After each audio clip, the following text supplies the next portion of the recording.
There is something people don't want to touch in that story because it's uncomfortable, because it messes with the clean narrative we tell, or we like to tell.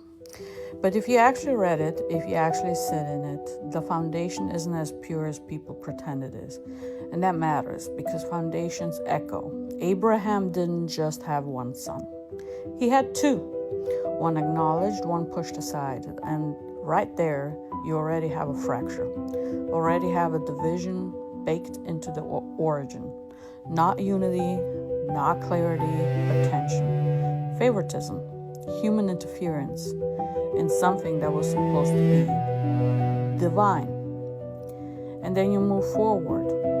And what do you see? Jacob, later called Israel, not exactly walking into blessing with clean hands, not exactly chosen in some spotless, untouched way, but maneuvering, deceiving, stepping into a role that wasn't his by order, taking the firstborn blessing through manipulation, through disguise, through a moment that should make anyone pause if they're being intellectually honest. Because if the very identity of a people is tied to a man who wrestled with God but also outmaneuvered his own brother, then what you have is not just destiny, you have contradiction. And that's where it gets real. Because people love to talk about divine favor, but they don't want to talk about the cost of how that favor was obtained. And the truth is, patterns don't just disappear because the name changes, you see. Israel means one who wrestles with God. But that wrestling didn't start in holiness. It started in conflict and grasping and taking what is not yours. So what happens when a nation's identity is rooted not just in covenant, but in conflict and struggle, in a story where blessing and deception are tangled together from the very beginning? Good question. What begins with deception doesn't magically transform into purity without consequence. Well, it echoes, it repeats, it manifests in ways people don't even recognize because they've been taught to only see one side of the story.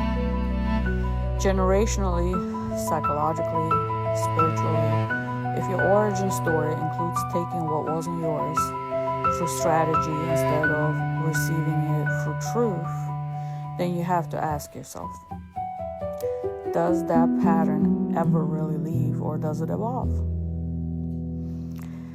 And here's the part people don't want to say out loud, because it's easier to stay in the blind loyalty than examine the roots. If you build identity on a narrative that ignores its own contradictions, you create a people that can justify almost anything in the name of destiny. Because once you believe you were meant to have something, it becomes very easy to stop questioning how you got it. And even easier to defend keeping it at all costs. This isn't about denying faith. This isn't about denying covenant. This is about understanding that the Bible itself does not present flawless heroes.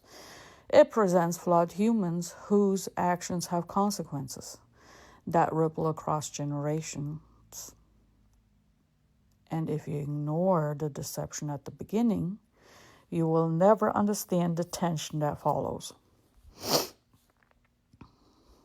Because maybe, just maybe, the story was never meant to be read as a clean endorsement, but as a warning that even chosen people can choose wrongly, that even blessed people can act unjustly, and that when you start something in deception, you spend generations wrestling not just with God, but with the consequences of what you took unjustly.